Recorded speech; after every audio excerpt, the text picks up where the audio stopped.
Hey everybody, so I've already been driving today. I start off in Temple up there and I'm heading towards McAllen, so that's that, and here's my hours. So you can see I've already been working today for quite a bit, and I'm on Texas time, so we'll just leave that there. I'm going to just go ahead and do a quick walk around, quick vehicle inspection. So I got my lights on, and let's go take a look. I like to do this mid-trip sometimes. Just kind of get out, check everything, make sure my tires and everything look good. How much fuel? A little bit above below 3/4. Tires are still looking good.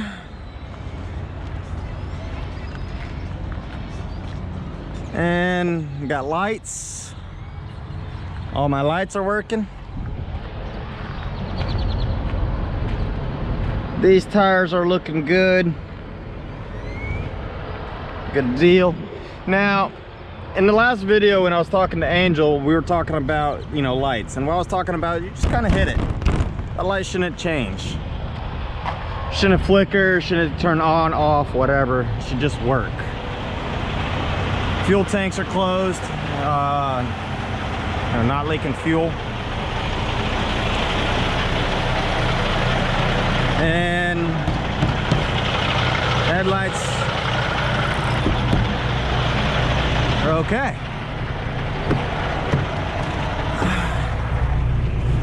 So everything is looking good. We'll go ahead and turn the lights back off and get moving.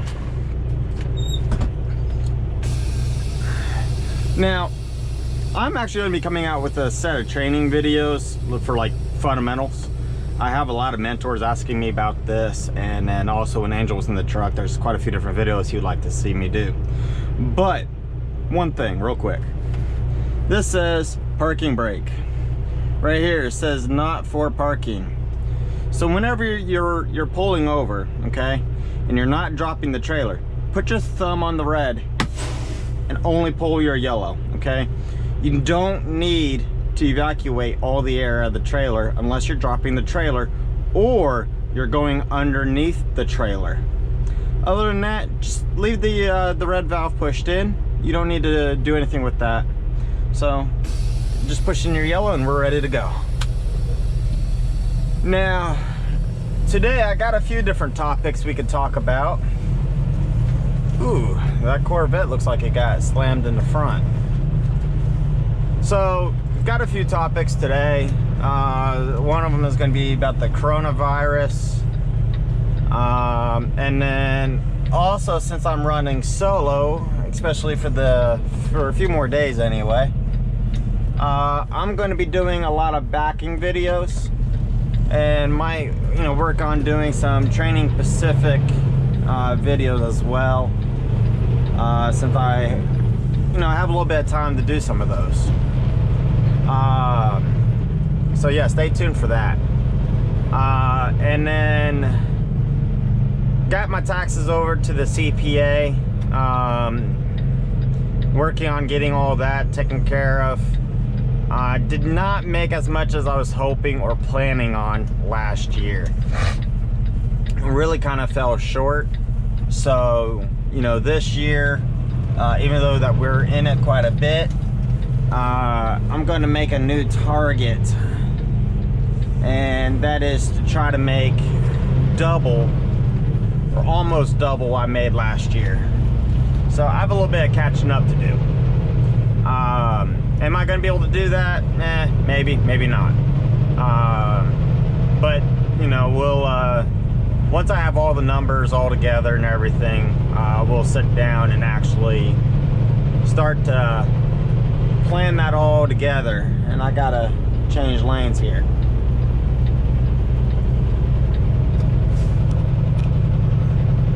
Now on the back end, I don't know if I'm gonna just do jump cuts to them, but as I roll up into them, you'll see I'll do a setup and a back into it, I'll talk about kind of what I'm doing in the process, so stay tuned. Those will be towards the end of the video.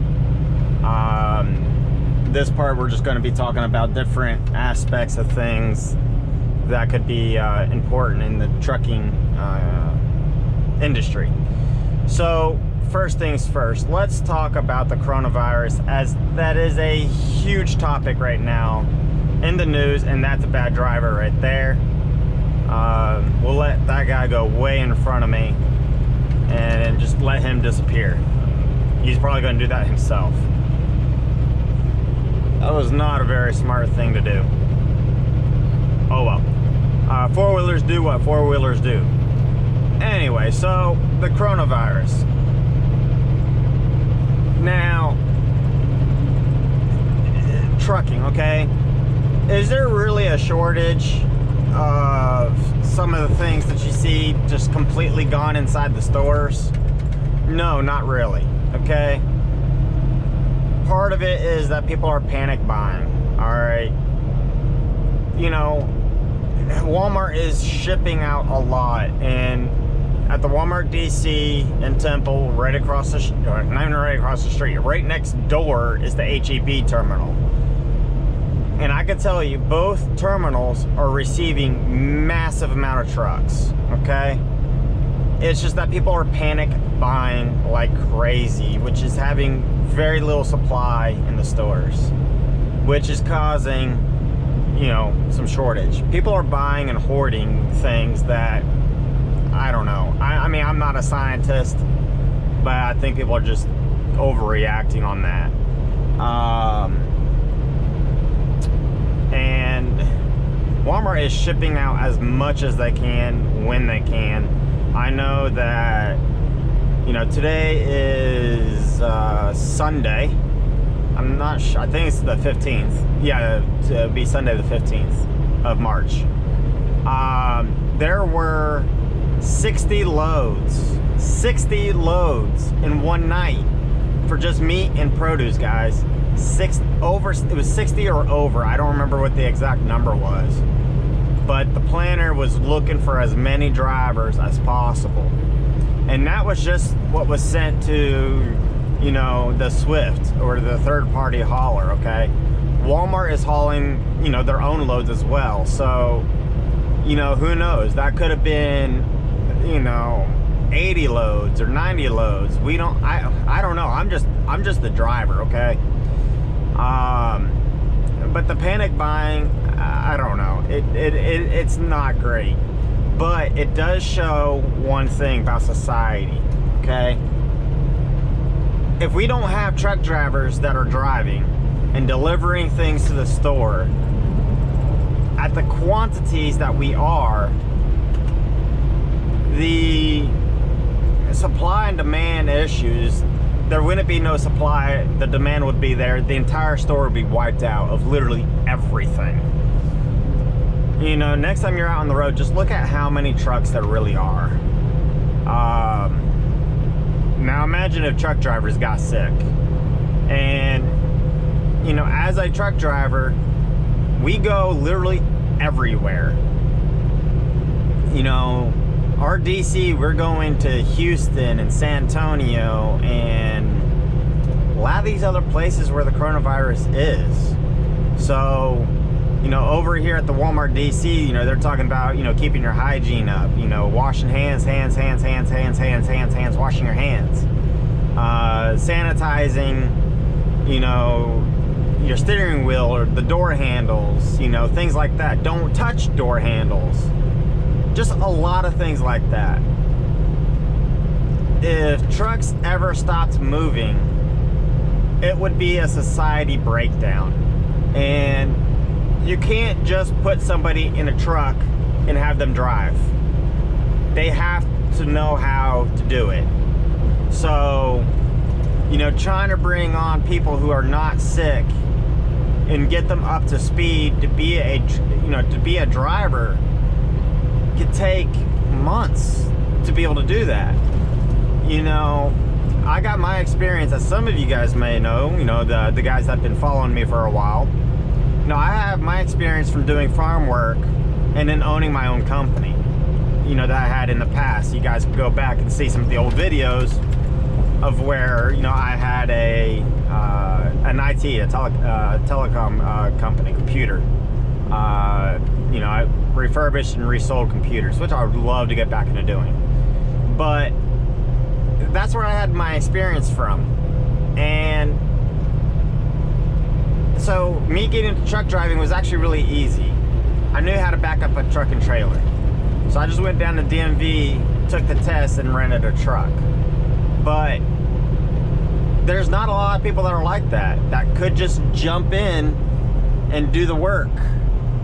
So, you know, truck drivers, it's a very critical job, but it also has the benefit that if you have a commercial driver license, you will always have a job driving. Good, bad, and different. You'll always have a job. And so getting your commercial driver's license and learning how to drive is a skill set that you'll never forget or could never fall back on. And you know, there's a lot of good companies out there, and you know, this is something where I have to say I can't talk about other companies because I haven't worked for them. But you know, Swift has the, you know, a college program, and I know that other trucking companies have some, you know, similar things. So it's a great way to get educated, travel across the entire US, and get paid pretty well. You know, it's better than, you know, working at McDonald's. And there's a lot of people that I've actually talked to that ask me about, you know, driving a truck, and they're like, oh my God, it must be so hard to, you know, drive a big vehicle. And I'm like, well, think about it. When you first started driving a, you know, a four-door car, it was probably kind of hard too. Now it's easy. Driving a semi-truck is pretty much the same. You just have to learn, and then once you know, it's just like driving a car. So yeah, that's that. But the coronavirus thing, as a truck driver, if you're currently driving, or you're looking to drive, or you know, maybe, you know, a year later you're watching this video and there's another outbreak. The important things as a truck driver, you gotta know that it's like a kindergarten for adults, in the sense that, you know, how kindergartners can always be sick. It's kind of like that for adults in truck driving, okay? You could have somebody that was in New York like a day or two ago. You were in California 2 or 3 days ago, you know, and then you met in Texas. And you didn't even realize that you met in Texas. So you might not even be going to New York, you might be going to Texas or Oklahoma or whatever. But you're running into drivers and you have no idea where they've been, who they've seen, or what kind of disease, or in this case, the coronavirus, that they could have. So keep your hygiene up, wash your hands, and you know, all that good stuff is very, very important. And then I will also say, you build up one hell of immune system. When I first started, man, I got the flu a couple times and it really, really sucked. But you eventually build up a really good immune system that I can get really, really sick sometimes, but it doesn't happen nowhere near as much than when I first started driving a semi-truck. So, you know, there's pros and cons. So yeah, that's that. Kind of talked about, you know, the hygiene, the coronavirus, or you know, an outbreak, and you know, hygiene. Now I kind of want to touch on, you know, the training videos that I'm planning on doing. I'm going to break them down to such a level that if you're a mentor or you're training with Swift or even another company, it won't matter. I'm gonna have it kind of like whitewashed, to where I'm not gonna say, well, you know, Swift policy this or Swift policy that. I'm gonna put it down to just pure safety. This is what should be done.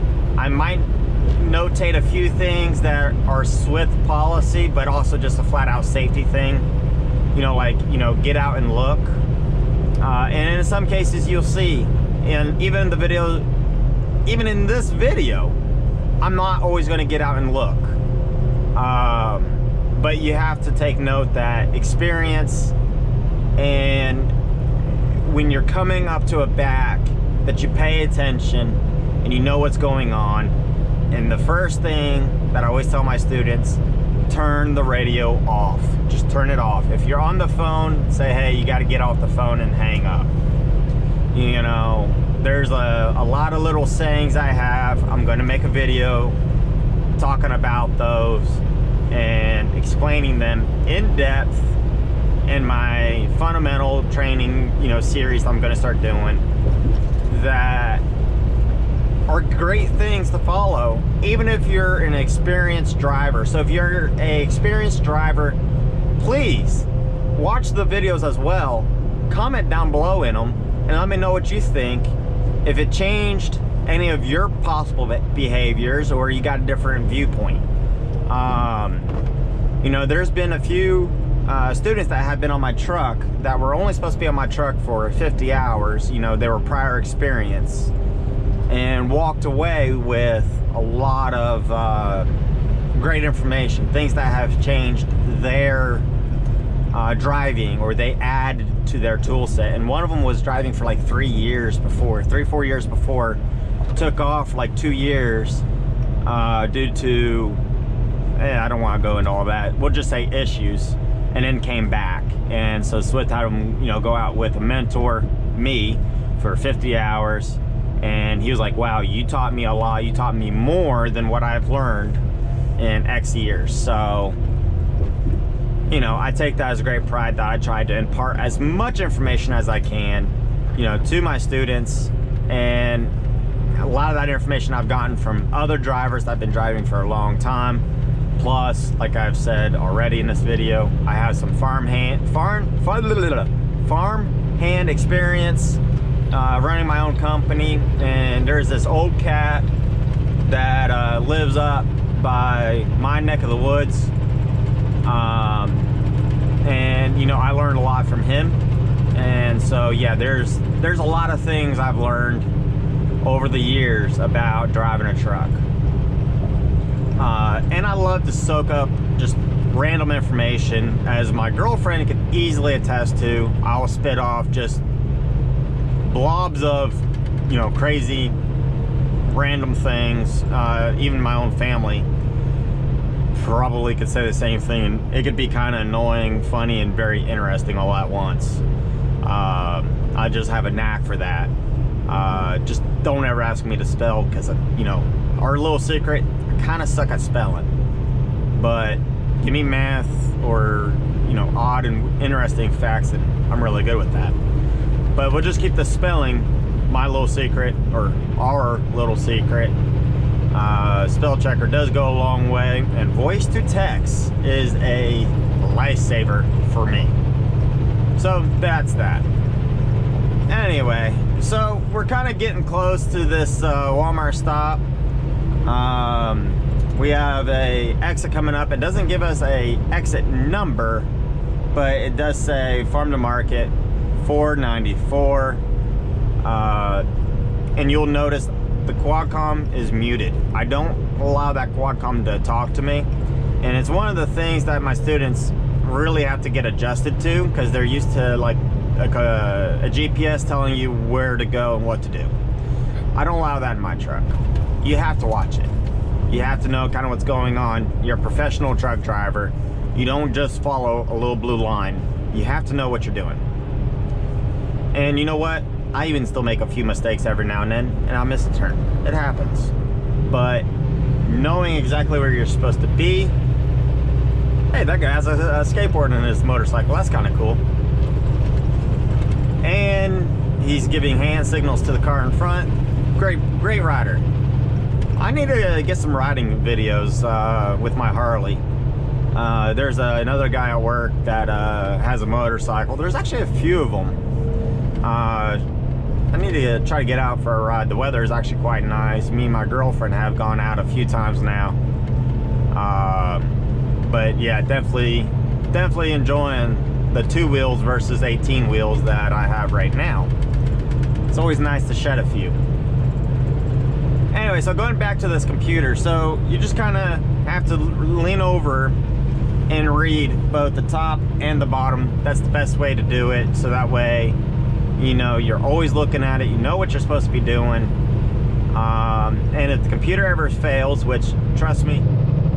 Alrighty, so my battery had died at the last Walmart, and so, you know, we're only gonna get 2 backs for this video today.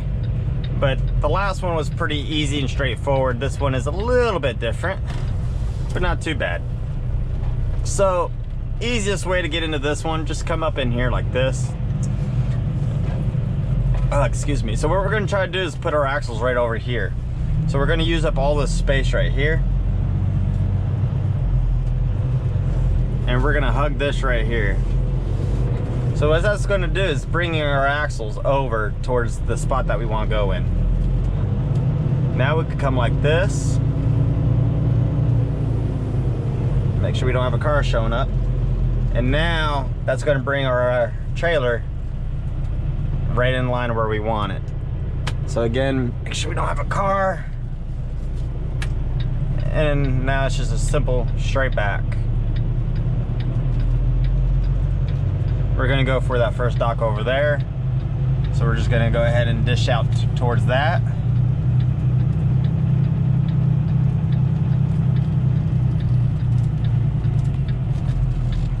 And then hard to the right.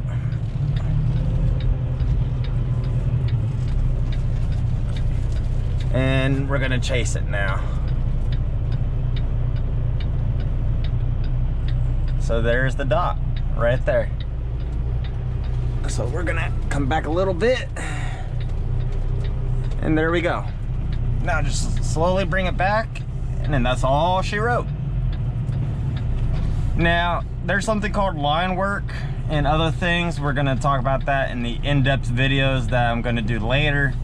But that's pretty much all I did, was just a little bit of line work to bring it right in. And now we're just gonna button it up to the dock nice and smooth. All right, I'll see you guys on the next back. All right guys, so I'm starting this video a little on the early side. We're about 1 mile from this Walmart. Now, this Walmart here loves to trip up some students because well, you're gonna see there's actually a wall on each side of this one dock. And the way you come in and the space you have, there's some pallets outside, some dumpsters, and all kinds of things. Students really kind of seem to get bent up on it. But it's actually really quite simple. You just gotta pick your line and do what I like to call line work. And like I said at the last stop, I'm not gonna go into a whole lot of detail on that. That's gonna be my fundamental videos when I get around to doing those. But we're gonna go ahead, get in here. I'm gonna make it look really easy, but trust me, I've had a student try for 2 hours trying to get into this dock before. Thankfully, we showed up 4 hours early. Student did eventually get it in. So yeah, that's that. This one's a lot of fun. So whenever you're coming up on your Walmart, always slow down. Now, I would tell my student to slow down a lot more. Turn on your flashes if you need to, but I know where I'm going, so I'm not slowing down that much. It's right over here at the light. And if you happen to come to this Walmart, you actually have an idea on how to do this store. It's really not complicated once you know how you have to try to angle up in there. But yeah. Now, the other thing about this store is cars like to pull over that white line right there. So you really need to make sure you use up all the space you have in front of you so that your tandems don't cross that double yellow line right there.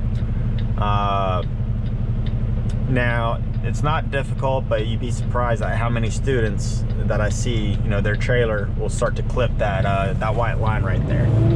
So you just want to make sure you come far enough out and then turn in. And if you do it this way, it's not an issue. And that truck tried to hit me. I mean, hell, I thought he was about to pull in my lane.